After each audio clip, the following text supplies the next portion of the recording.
What do you get when you mix a refugee monk, a Nobel Peace Prize, and a spiritual war with China, and a dream to live till 130? Well, you get Holiness, the 14th Dalai Lama, who turned 90 last week. Still inspires the world with compassion. Talks have resurfaced over his likely successor.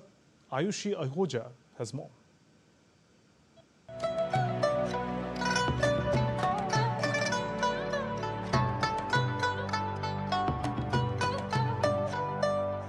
The Dalai Lama, one of the world's most iconic spiritual leaders, has celebrated his 90th birthday.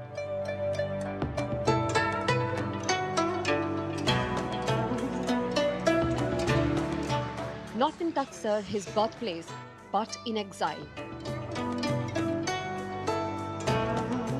In India, in a Himalayan town called Dharamshala. In 1935, a 2-year-old Tibetan boy named Lama Thondup was recognized as the reincarnation of the 13th Dalai Lama. That toddler? Today, we call him His Holiness, the 14th Dalai Lama. He was crowned spiritual leader by the age of 4, but by 15, he had a new job, navigating a Chinese invasion. By 1959, the tension boiled over. At midnight, disguised as a soldier, the Dalai Lama fled Tibet, crossing the snow-clad Himalayas into India. Behind him, his homeland was under siege. Ahead of him, a life in exile. India welcomed him. In the sleepy town of Dharamshala, he built a new capital for Tibet's culture, religion, and resistance. Now here's where it gets complicated. According to Tibetan Buddhism, death isn't an end, it's a transition. The Dalai Lama will be reborn. His spirit will continue in a new child. A search must begin to find him.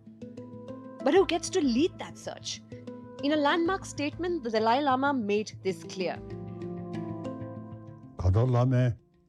If it's about Lama's reincarnation, when all the followers have unanimously said that the reincarnation should continue, then it's obvious that it will come. Since my 24th September 2011 statement, which states that responsibility for doing so will rest exclusively with members of the Garden Phodrang Trust, the office of His Holiness the Dalai Lama. They should consult the various heads of the Tibetan Buddhist traditions and the reliable oath bound Dharma protectors who are linked inseparably to the lineage of the Dalai Lamas. They should accordingly carry out the procedures of search and recognition in accordance with past tradition. I hereby reiterate that the Garden Phodrang Trust has sole authority to recognize the future reincarnation. No one else has any such authority to interfere in this matter. This is what China had to say. The reincarnation of the Dalai Lama must adhere to the principle of domestic search, golden urn draw, and approval by the central government, and be handled in accordance with religious rituals, historical customs, and national laws and regulations. In easy words, Beijing wants to pick the next Dalai Lama. For China, this isn't about reincarnation, it's about control.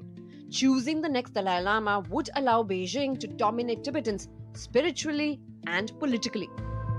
In fact, they've done it before. In 1995, the Dalai Lama chose a 6-year-old boy as the next Panchen Lama, the second highest Tibetan spiritual leader. 3 days later, that boy disappeared, vanished, kidnapped by Chinese authorities. China installed their own version of the Panchen Lama, groomed under communist rule. To this day, the real Panchen Lama has never been seen again. Over 6 decades in exile, the Dalai Lama had traveled the world, spreading messages of peace, tolerance, and mindfulness. He's blessed followers across continents, from Buddhist monks to Bollywood stars, from heads of state to Richard Gere. In 1989, the Dalai Lama was awarded the Nobel Peace Prize, not just for advocating Tibetan autonomy, but for preaching non-violence, even as his homeland was being crushed. It's very clear that I have a special connection with Lord Avalokiteshvara. Even in my childhood, I had this feeling that I had a clear and strong connection with Avalokiteshvara, and I have been able to serve the Buddha Dharma and the beings of Tibet quite well so far. I still hope to live for over 130 years. I still hope to live for over 130 years. But jokes aside, he's serious about succession.